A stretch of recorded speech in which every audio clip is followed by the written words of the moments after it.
poor young girl let a strange man and his son stay for one night, not knowing he was a very rich CEO. "Get away from the door," Leia yelled, her voice tight with fear as she held the fire poker tightly with both hands. "Please," a man's voice called from the other side, muffled by the strong wind and snow. "I'm not here to hurt anyone. I just need a safe place for my son." Leia's heart beat fast. Through the icy glass, she could see the shape of a man, wide-shouldered, bent over something smaller. A child. Snow blew around them in thick layers. Her fingers squeezed the doorknob harder.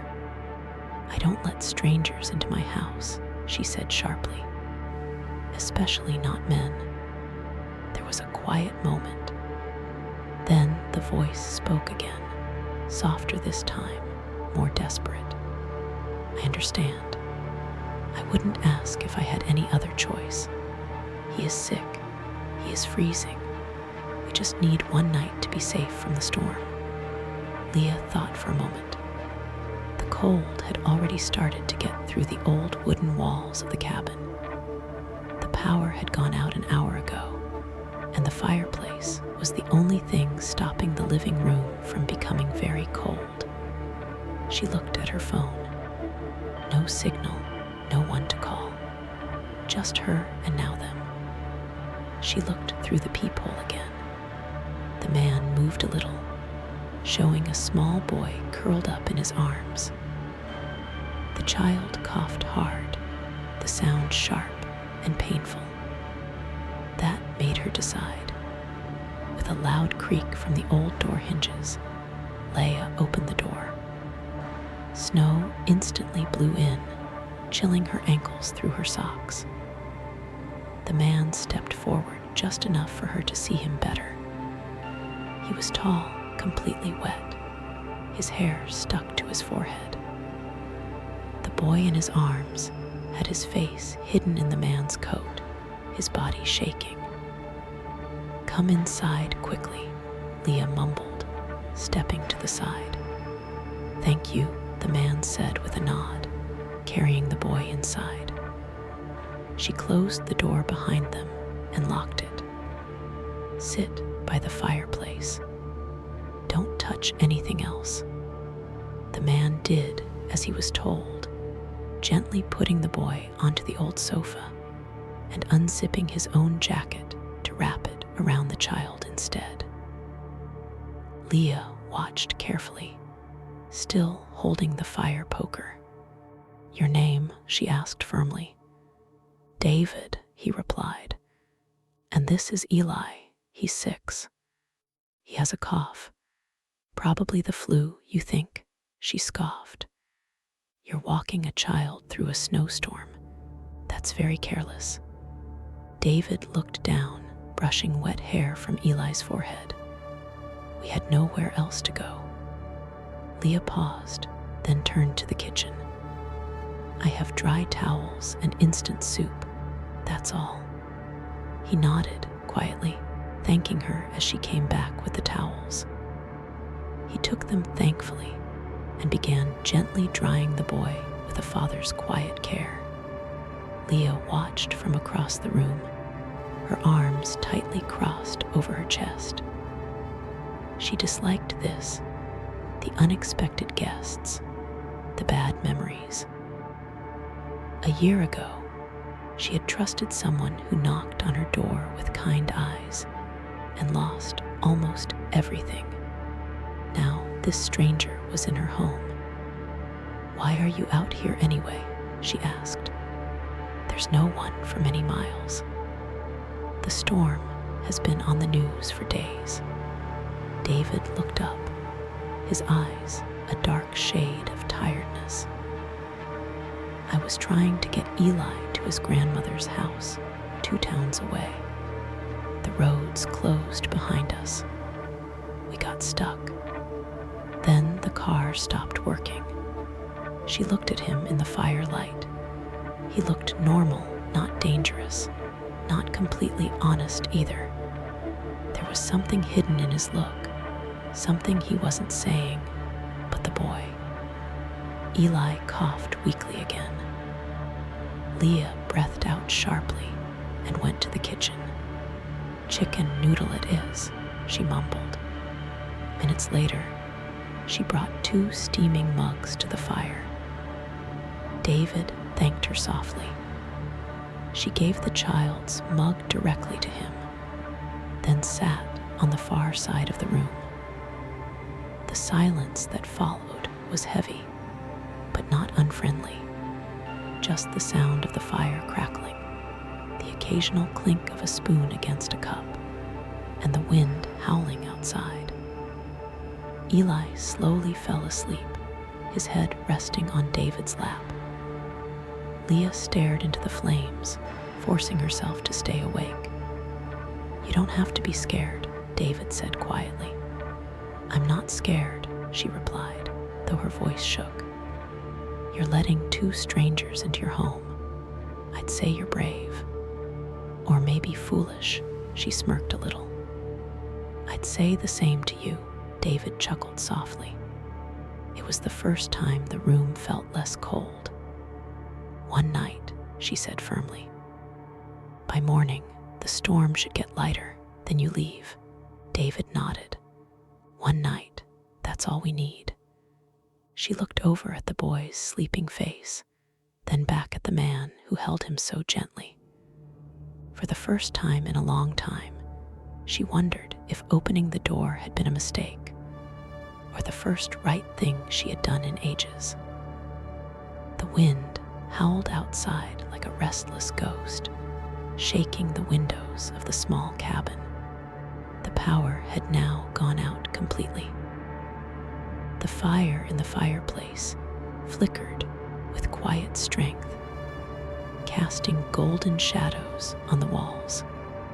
Leia lit 2 old candles she had stored in a kitchen drawer, their flames shaking as she placed them on the table between her and David. The soup had cooled a little, but the warmth remained.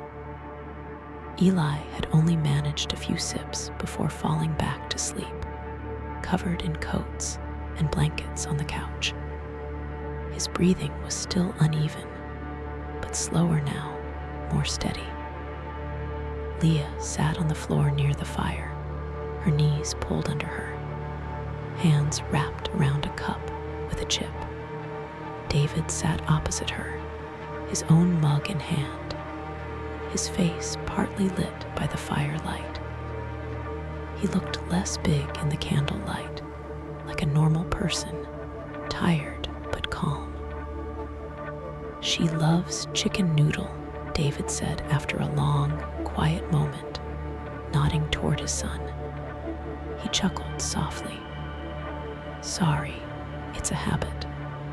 His mother, she passed away a few years ago. But every time I made chicken noodle soup for Eli, I always said it was because she would have 2. Leia glanced at the boy, her face softening. "He's sweet, well-behaved." "I try," David said, then looked down. "He's all I have." There was a fragile feeling in his voice that made Leia shift slightly. She wasn't used to that. Most men she had met, especially the ones who showed up in the middle of storms, kept secrets behind their charm. But David wasn't trying to impress her. He was just here and honest. "I'm sorry about his mother," she said. "Thank you." He met her gaze, and for a moment, the fire crackled between them like a bridge slowly being built. Leia stood up. "I have a clean blanket in the back. I'll get it." She walked down the hallway past the creaking wooden floors into her linen closet. She paused when she reached for her softest blanket, the one her grandmother had made years ago. It was white with tiny blue flowers. She rarely used it, kept it folded neatly at the top of the pile. She sighed, then took it down. When she returned to the living room, she stopped suddenly in the doorway. David was sitting on the floor beside Eli. The child was half asleep, moaning softly. David, not knowing she was there, dipped a cloth into a bowl of water, then carefully squeezed it out. With slow, practiced hands, he gently pressed the cool cloth to Eli's forehead, whispering to him so quietly, Leia couldn't hear the words. The cloth, it was hers. One of the last clean white hand towels she had kept tucked away, separate from the others. She watched as David rinsed the cloth again, wiped Eli's cheeks, then carefully folded the towel and placed it beside the bowl. Then he stood, walked into the kitchen, and washed the cloth thoroughly before returning it to its spot, folded exactly how she had stored it. He never saw her watching. Leia looked down at the quilt in her arms, then slowly stepped back into the room. Here, she said gently, handing it over. David turned a little surprised. This is beautiful. It's warm, she replied, and clean. He took it, his hand briefly touching hers. Thank you, she sat back down by the fire, but this time a little closer. For the first time in a long time, the room felt full, not just with people, but with something else, with presence, with peace. As David settled beside his son again, adjusting the blanket over the boy's small body, he looked over at Leia. You didn't have to let us in, he said softly. I know, she replied. You didn't have to feed us or offer your best blanket or pretend not to be scared. She looked at him, her voice barely a whisper. I'm not pretending. He smiled faintly but truly. Still, he said, thank you for everything. I won't forget this night. Neither of them said anything after that. The fire crackled, the wind howled, but in the heart of the storm, the little cabin glowed softly. And for one night, warmth won. The snow had not stopped. By morning, the world outside the cabin was covered under a thick white. The roads were hidden beneath the storm. Trees bent under the weight of snow, and even the faint tracks from last night had disappeared. Leia stepped onto the porch, wrapped in a thick coat, and stared at the sky. Nothing but white.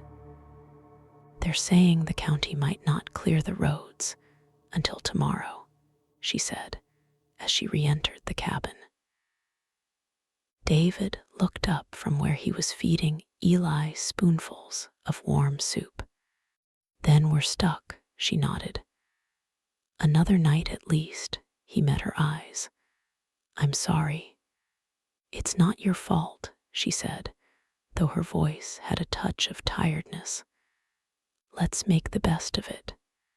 They fell into a routine neither expected.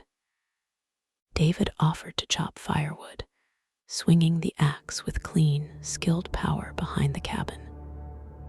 La, surprised by his strength and exactness, watched from the window before turning back to the kitchen.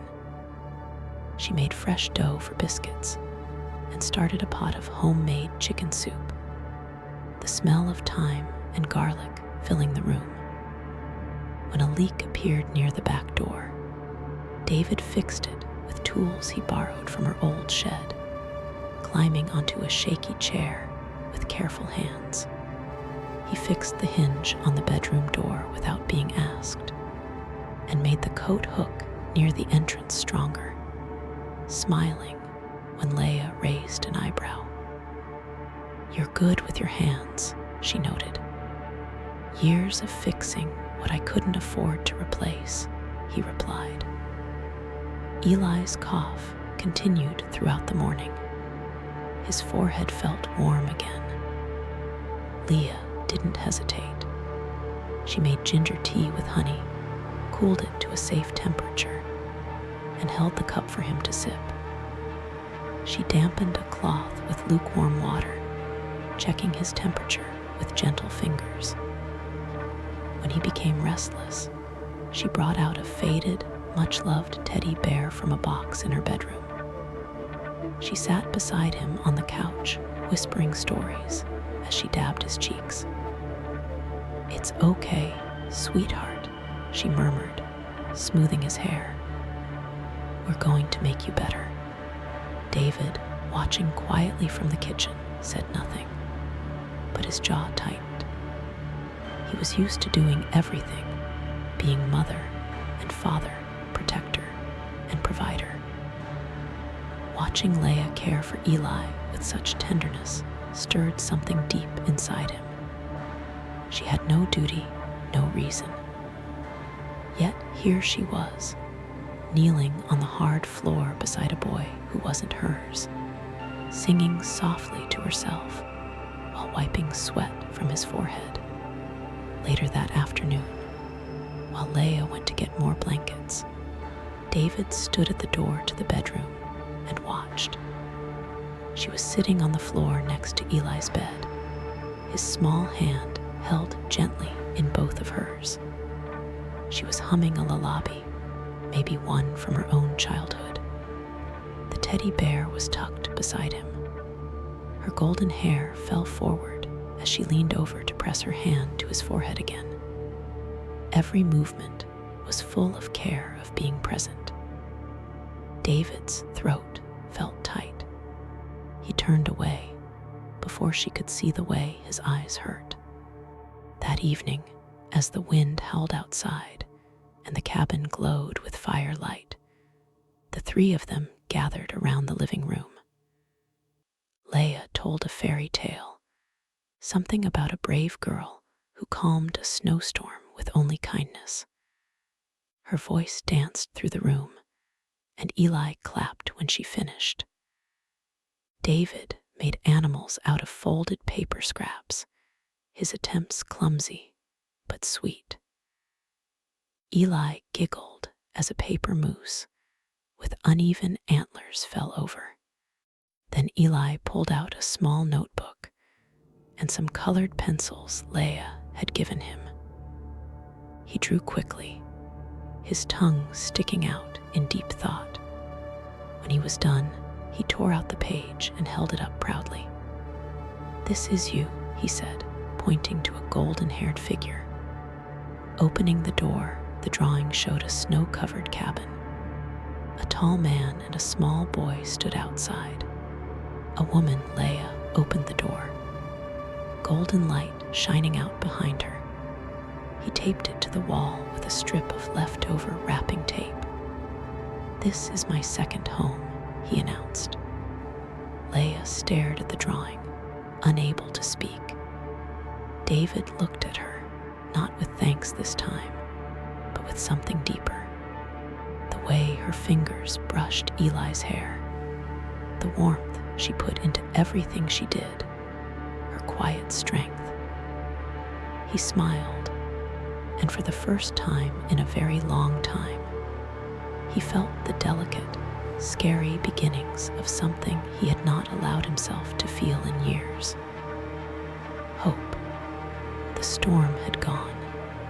The sun rose weakly behind clouds, casting a silver-gray shine over the snow-covered trees.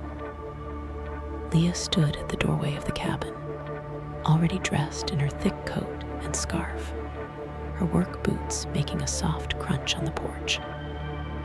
The air was still sharp with cold, but clear enough that the roads might finally be plowed. Inside, David and Eli were still asleep, curled together on the couch, breathing softly in the early morning light. Leia paused at the door. She wanted to say something, anything. Ask if they would still be here when she got back.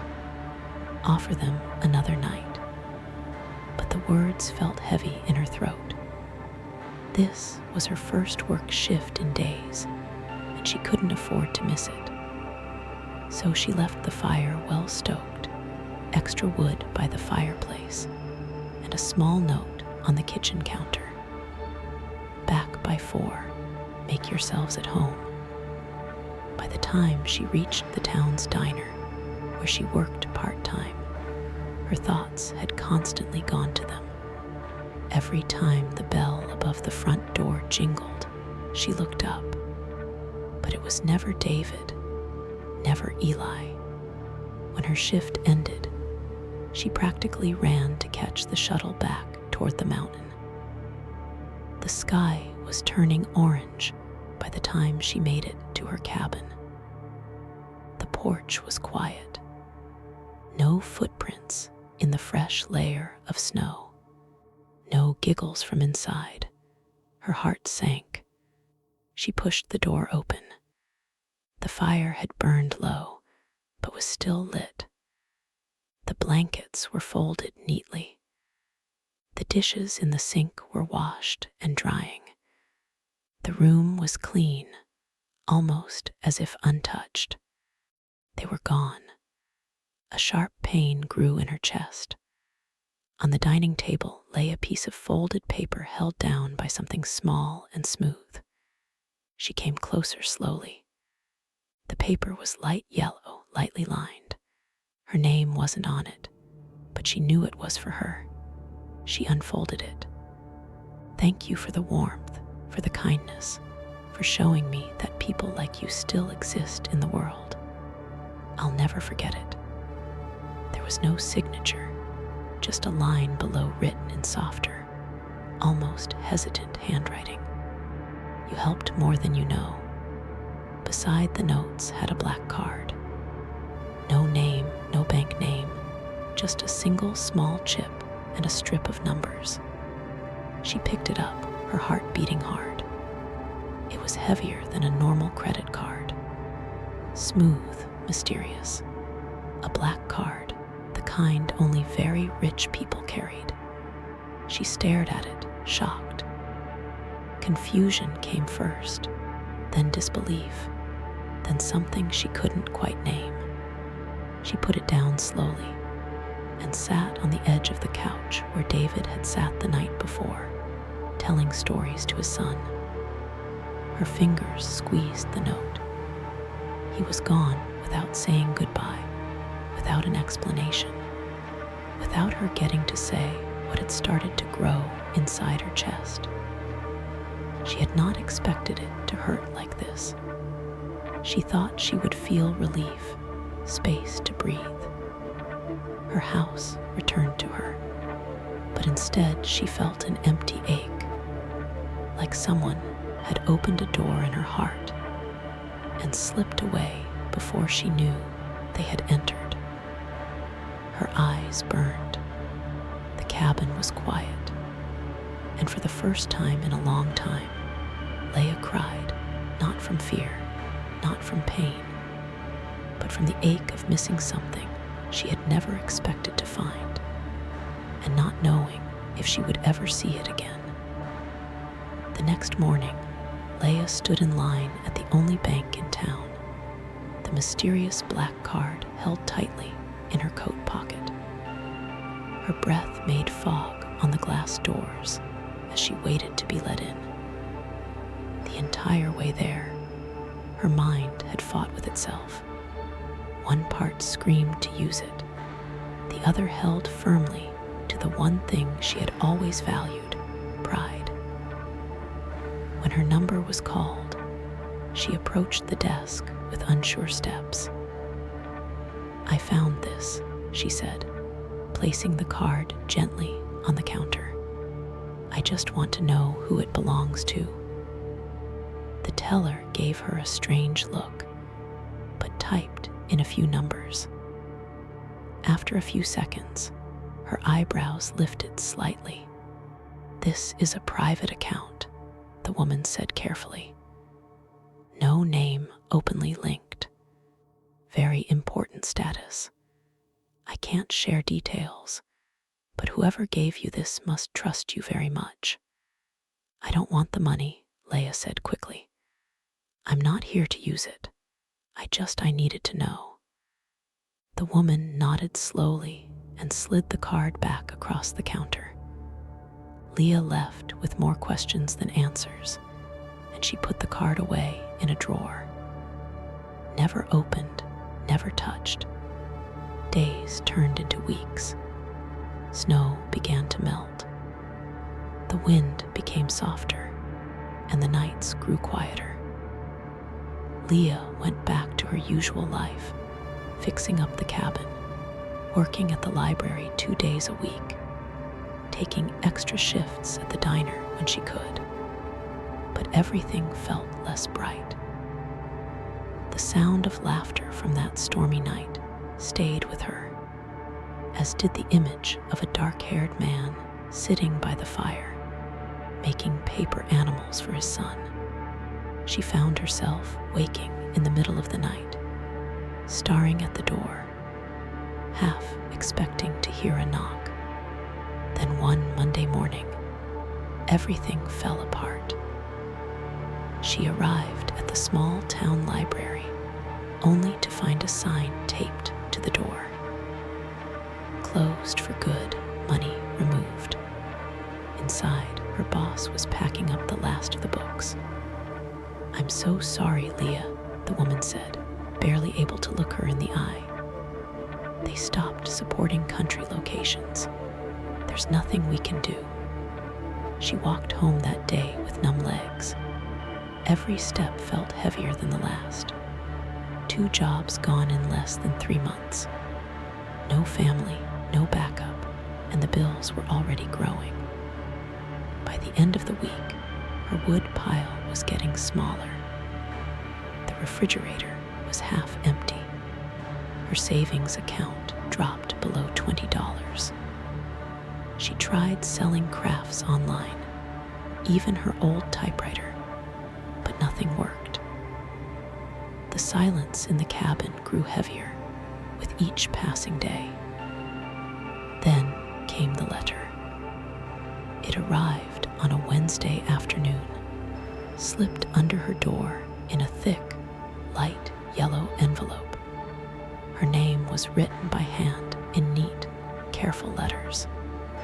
She opened it slowly. Inside was a single-page letter printed on nice paper. "Dear Miss Leia Thompson, we are happy to ask you for a private interview for the newly started community outreach program within RN Holdings. We are looking for people with rare character, strong values, and shown kindness. Your name was personally suggested. Please come to our downtown office at the time below. Travel arrangements have been made for you. Sincerely, David R. Chief Executive Officer, RN Holdings." Her hands shook. She read it again and again. David. She sat down hard on the edge of the couch, the same spot where he had once sat beside Eli. She pressed the letter to her chest, breathing deeply. He remembered, and he had found her. She didn't know what this interview was, or why now, or why, after all this time, he had reached out. But one thing was clear. Her story with David was not over yet. Leia stood in the main area of the shiny glass building, the polished marble floors reflecting her boots, still marked with mud from the mountain road. The ceiling reached high above her, decorated with golden light, and the people around her moved with quiet purpose in smooth suits and neat high heels. She felt like a stranger in a foreign place. Holding the invitation letter in one hand, she approached the person at the front desk. I have an appointment with RN Holdings. My name is Leia Thompson." "Yes, Miss Thompson," the woman finished, smiling warmly. "We've been waiting for you. Please take the elevator to the 32nd floor. Mr.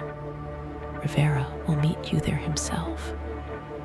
Leia blinked. "Mr. Rivera?" Yes, the receptionist said, already calling someone on her earpiece. He's the CEO. She stepped into the elevator, heart pounding. The number above the doors counted upward. Each floor brought back a memory. Eli giggling beside the fire, David handing her soup, his voice thanking her in the quiet of a snow-covered night. When the doors opened, the space before her was quiet, elegant. A woman in a dark blue dress politely motioned and led her to a large office with glass walls. And there he was. David stood near the window, tall and calm in a dark gray suit. His back was to her, but as she stepped in, he turned. Their eyes met. Time stopped for a moment. He smiled, warm, steady. Familiar Leia. She took a breath. David. He stepped forward, hands relaxed at his sides. He looked the same, but different, stronger somehow, more in control, but with the same quiet kindness in his eyes. "I was wondering if you'd come," he said. "You invited me," she replied, her voice soft. "I hoped you'd say yes," he said gently, then pointed to the small sitting area near the window. "Please sit." She sat down in the armchair, gripping the sides slightly. He walked over to a nearby shelf, pulled out a flat folder, and handed it to her. Inside was a single piece of paper, a child's drawing. The cabin in the snow, a tall man, a small boy, and a blonde woman opening the door. Her eyes grew wide. "You kept it," she whispered. "I took it," David admitted. "That morning, I knew Eli would want me to. He called you our angel that night. I wanted to keep a piece of what that night meant." She looked up at him. David sat across from her now, leaning forward. "I didn't tell you who I was. I didn't plan to show up that night. But I've spent the month since trying to figure out how to pay back something that can't be paid back.